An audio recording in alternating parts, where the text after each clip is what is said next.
for now, what we do know is John is here with the sport on a massive morning. It is, yeah. It's been a really busy morning, actually. Yeah, we'll have the latest on the women's Ashes to come in a moment, but we are just moments away now from the start of the men's final at the Australian Open. Rafa Nadal against Daniil Medvedev, and Nadal, as we know, standing on the cusp of history. Naomi Broady is with us this morning to discuss all.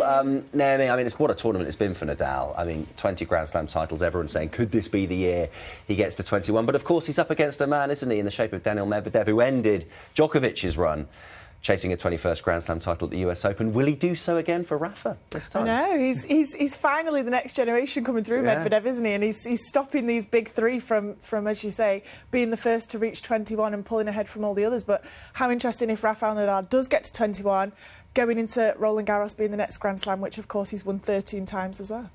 Do you think this is his last chance, Nadal? Do you think the fact that Djokovic isn't there, you know, he's had this incredible run, that foot injury that's kept him off court for most of the last year. Here he is coming into the final of the Australian Open against all the odds, really. I mean, it wouldn't be a surprise, would it, to see him not make the final at Roland Garros? It wouldn't, and we were saying, well, we've been doing commentary on 5 Live, and nobody picked Rafael Nadal as their pick to win this tournament. Nobody, which, you know, in hindsight, how funny is that? Because he's won 20 Grand Slams, he's one of the big three, but I think we all went for Medvedev, so maybe not such a surprise that they're playing in the final. Whether he can do it again, it's Rafael Nadal. We can't bet against him. He is in the final now, but I feel like Medvedev is still the slight favourite. Well, what is it that makes Rafa Nadal so special, and what is it that Medvedev has got about him which kind of makes people think he is going to be the one to kind of top men's tennis going forward? I think Medvedev's the first of the younger generation to really believe it mentally. I think that's what kept the top three at the top for so long. Also, physically, he's able to compete at the Grand Slams, which, of course, for the men is best of 5 sets, which I think also kept the top three winning for so long. I mean, the fact they've won 20 each, that's 60 of the last Grand Slams those top three players have won. It's just mind-blowing. But Nadal is just an incredible fighter, and the fact that he's here in the final now already just shows that, as I say, none of us expected him to be there. And the psychology, as you say, for any opponent of any of the big three of the last generation is huge, isn't it? Because there must be that sense of playing against one of the defining heroes from when they were the younger generation were growing up. Exactly, and as you say, they've watched them growing up on TV, and then they've got to go on the court and not play the persona of the person, just the actual human on the other side of the net. And I think that aspects of it's been the reason that they've held the top for so long. Well, they're out on court at the moment, aren't they, actually, Rafa Nadal and Daniil Medvedev? And it's going to be interesting how the crowd are going to kind of take to this one, because presumably so much support for Rafa Nadal, and Medvedev we've seen throughout this tournament, he likes to play the villain, doesn't he? He does.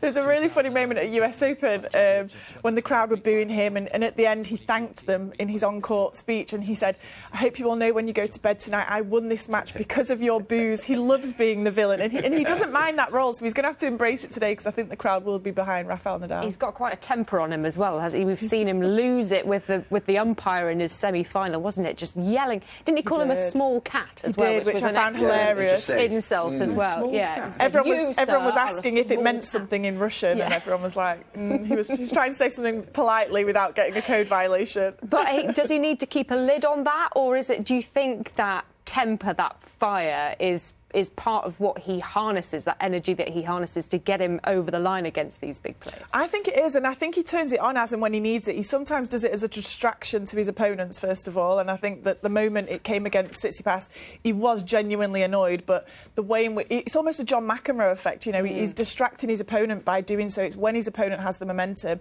and he does it when he needs to fire himself up as well. So he's a very intelligent guy, Medvedev. It's one of the reasons why he's so good at tennis, is his court craft and the way he constructs his points and uses his tactics. So it's going to be a very interesting match. And just finally, sorry, I'm trying to work out this small cat thing, but Google doesn't enlighten me. While you are, pictures of small cats, Chris. What have you made of the tournament? We saw Ash Barty obviously win the women's draw.